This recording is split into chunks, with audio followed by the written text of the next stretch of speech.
Donc nous avons rapidement examiné cela et ensuite nous nous sommes longuement et profondément penchés sur la situation des inondations, d'abord au Sahel et ensuite et particulièrement à l'intérieur de notre pays. La situation dans les provinces du Tchad, comme ce qui se passe un peu partout et au Sahel, est une situation quand même assez difficile.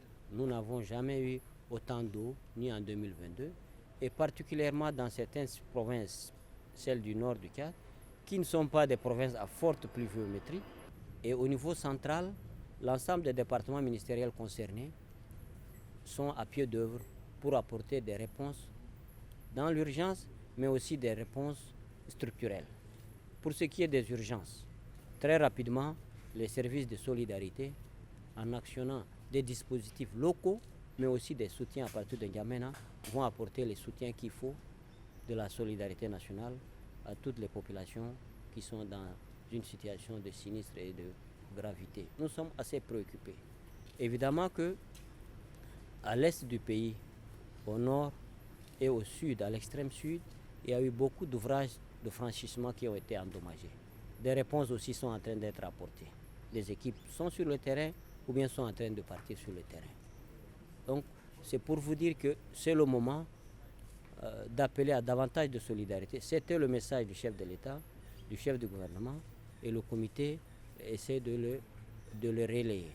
Donc nous travaillons d'arrache-pied pour que la situation ne s'empire pas pour ce qui est de notre ressort et de la compétence de l'humain. Évidemment que nous suivons la situation de la météorologie mondiale et la situation dans tous les Sahel. Dieu merci, pour le moment, nous n'avons pas une ampleur de catastrophe comme celle que nous observons dans certaines parties du monde, mais évidemment toute perte est difficile et surtout des pertes humaines.